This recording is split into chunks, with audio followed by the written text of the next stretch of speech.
This is Health Yeah, your weekly update on what's going on in the health, wellness, and medical world with Monica Robbins. Soaking up the sun. It's a favorite pastime during the summer, but let's not forget about the dangers of the sun on our body, and not just on our skin. The sun can be damaging to our eyes. You can get a photokeratitis, which is like a sunburn to the eye. We're also debunking some common sunscreen myths. Unless you're living in like a bunker with no UV exposure at all, no windows, you need sunscreen. And later in the show, nothing like kicking back a few cocktails in the summer heat, but beware of margarita burn. We'll show you the ingredient that does not mix well with the sun. It's all about the dangers of the sun straight ahead on this week's edition of Prescription for Life.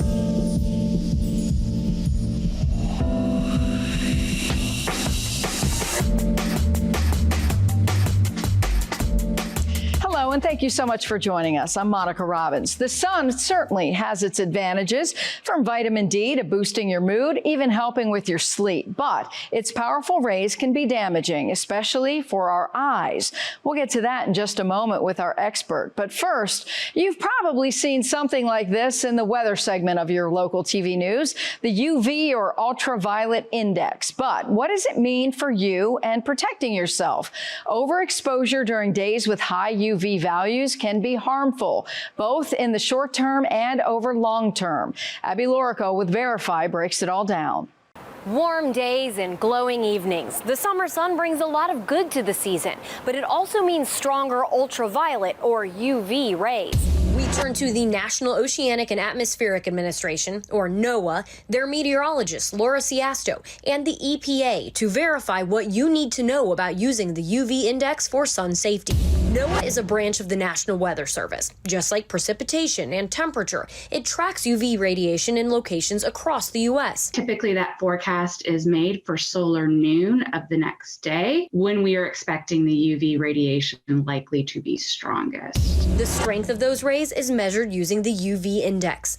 A forecast on the low end of the scale, 0 through 5, means fewer damaging rays with less risk for most people, according to NOAA, which explains scores of level 6 or greater indicate significant damage from the sun can happen quickly. People who are more likely to get sunburn or are on medications or use creams that make them more sun sensitive might experience worse effects at lower UV levels. The EPA has a free mobile app where you can enter your zip code and find the hour-by-hour UV forecast where you live. You're getting into what we call the purple values of our UV index. That's when we're recommending that you just stay indoors in the shade. The EPA, warning of the known risk of health consequences of sun damage, encourages people to limit their time outside between 10 a.m. and 4 p.m., the hours of the day with the strongest UV potential. The UV levels on any given day are based on a few factors, including cloud cover, ozone layer thickness, reflection from surfaces like sand and snow, elevation, and pollution. Places closer to the equator and where the Earth's summertime tilt shorten the distance to the sun log higher UV levels. The UV radiation is kind of looking for the path of least resistance. You don't have to burn to experience sun damage. It's why dermatologists recommend lathering up with sunscreen even on cloudy days and wearing sunglasses to prevent UV damage to your eyes. But remember, the UV index is ultimately another tool to help you stay informed and enjoy your summer days outside. With your Verify, I'm Abby Lorico. Now, our expert clears up any confusion about the sun and our eyes and how to protect them during the summer months. Joining me now is Dr. Nicole Bayich, who is an ophthalmologist with Cleveland Clinic. Thank you for being here. Thank you so much for having me. All right, we are talking about protecting your eyes in the summer, and of course, that comes with sunglasses, cheap sunglasses. Can we do it? So it depends. You know, surprisingly, I have tested them myself and found that some of them actually do have some UV protection. However, you know, it's really hard to say, and for the average person, you're not going to know. So I do tend to think that it's better to go for, you know, trusted brands, and you want to look for 100% UV protection or UV 400. So those are the darker filters. You might see some lighter colored lenses. Typically, those have, you know, less filtered protection, but look for the 100% UV or UV 400 logos as your best bet. So UVA, UVB, what's the difference? So they're just different types of UV rays, but the biggest key is to get the darkest filter, so that 100% UV protection is best. Okay, so does polarized matter?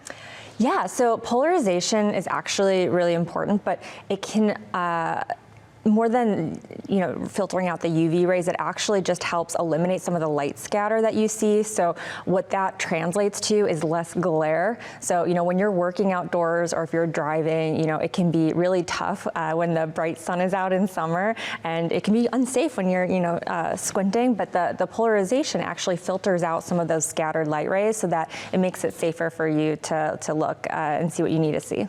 Everybody wants the glasses, like the aviators are really cool right now, but what about the glasses that, they still have room for the sun to get down on top? Does that matter? Sure. So right now it's actually trendy to have the smaller 90s style sunglasses, but you're right, where there's a lot of exposure where, sunlight and other things can be getting in. So, if you're, participating in sports or other activities like a motorcycle, that's actually an area where stuff can fly into your eyes. So bigger is actually better in terms of eye protection. Who's most at risk for sun damage to your eyes? So, people who are, outdoors a lot, or if you have any eye conditions that could predispose you to it, like, things with your cornea or retina, in terms of, what can actually go wrong. So you can get a photokeratitis, which is like a sunburn to the eye. You can also get, damage to your cornea and lens. So you can see cataract progression. And there's also, as we know from the eclipse, solar retinopathy. So lots of things that you want to protect from. One key thing too is, we're so in tune with the idea of needing to use sunscreen to protect our skin from skin cancer, but you should know that we can also get eye cancer, and so it's actually really important to use sunglasses with good UV protection so you can avoid or cut your risk of eye cancers. Does your eye color matter? Great question. So in terms of light sensitivity, we do see that people with lighter eyes tend to be more light sensitive. So when you go to buy sunglasses, everybody looks at fashion first. Bottom line, the three things you should really look for when you're going to buy sunglasses, what should they be? So number one, you want to make sure that they have the right filter. So UV 400 or 100% UV protection. If you are needing it to cut down on glare, look for polarization. I do think that the bigger lenses can be better in terms of offering, more physical protection. Some people really like the wraparounds too, to help avoid, risk of things from getting in from the sides. And make sure that it's comfortable, because if it's not comfortable and you don't like it, you're not going to wear it. What about the glasses that are yellow? Do those make a difference? They're supposed to cut down glare while you're driving, or maybe the dusk and dawn glasses? Great question. I have some patients who aren't quite ready for cataract surgery yet, but want a little something extra to cut down on glare. I'm fine with it, but those typically don't have UV protection, and you'll have to check the label, because anything, can have its own specific filter depending on the brand. So it's fine for cutting down on glare, but if you're going to use it outdoors, and just be aware of whether or not it has sun protection, because most don't. Darker lenses, better lenses? It can be. So, we'll see typically with the better UV protection sunglasses, they will be darker. But, you can have dark lenses that don't offer any UV protection. So it's really important that you do your research on the brand that you're buying. And even you can find the polarized and the UV protection at the gas station if you do your homework and look. Yeah. The polarized lenses, those are going to be those mirrored type of lenses. So, that's the easy way to tell them apart. Awesome. All right. Eye diseases, anything we need to watch for in the summer?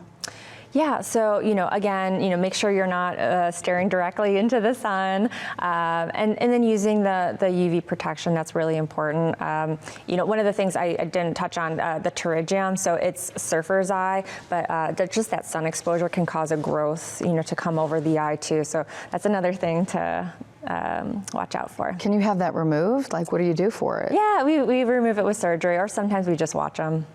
Does the sun cause cataracts to develop faster? Yes, great question. But also, it just happens with age. So I tell everyone that we're all going to need cataract surgery if you live long enough, and I hope I get cataract surgery too. But there are things that can make it, speed up a little faster. One being sun, smoking, hyperbaric oxygen, and a lot of other conditions too. All right, Dr. Bayich, as always, great advice. Thank you so much. Thank you so much for having me.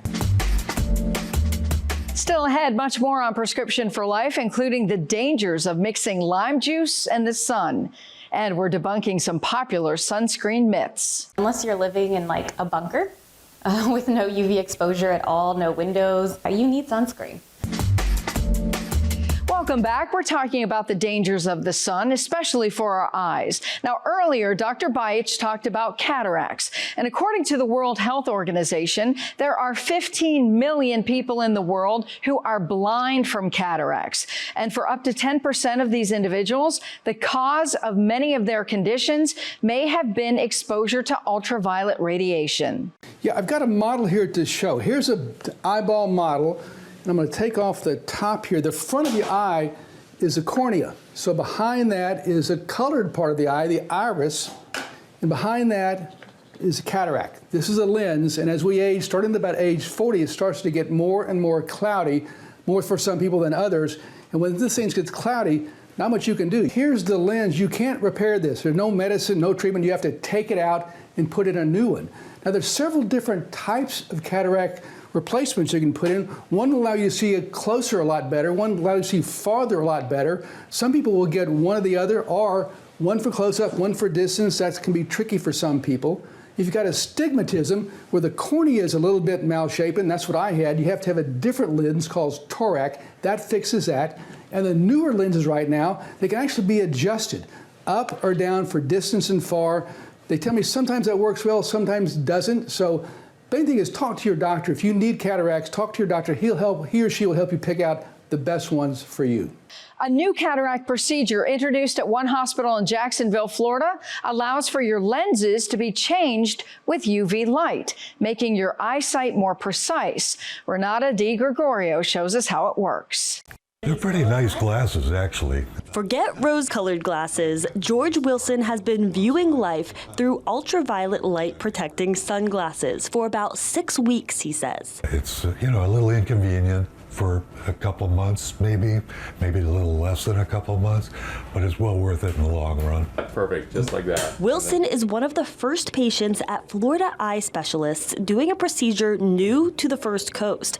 Cataract surgery removes your eye's cloudy lens and replaces it. What's new? Wilson got his replaced with a lens that can be changed with UV light to make his vision more precise. In a very non-invasive, easy way, we can change someone's life. Jacksonville ophthalmologist Dr. Amit Chokshi says the procedure only takes 2 to 3 minutes in about 3 separate sessions. They had their first patient do it last month. And then their prescription stays with them the rest of their life. He says their 13 surgeons already do up to 15 cataract cases a week. About half of all Americans have cataracts by age 75, according to the American Academy of Ophthalmology. I'm seeing perfectly now.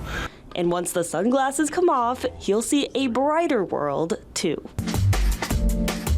Doctors say no matter what you're doing, you should also wear sunscreen on your face to prevent burns on your eyelids or the sensitive skin around your eyes. And speaking of sunscreen, there are so many different kinds on the market. Which one should you choose? How often should you apply it? And who should be applying it? Jeremy Baker debunks some of those common myths. When you're applying for the first time, it is important probably to choose a cream because you can actually control how much of that goes onto your skin. Dr. Jimenez Cervantes is a skin clinic physician within University Health. She says SPF 30 sunscreen is the target. 30 is the minimum that has been shown to be efficient in protecting our skin against the sun. Going higher than 30 will protect you more, but more important is reapplying. Especially when you're outdoors, you're swimming, you're going to be sweating. Important thing is to kind of rinse off and reapply every 2 hours. Here are some popular sunscreen myths. People don't think they need sunscreen because they are not outside. Unless you're living in like a bunker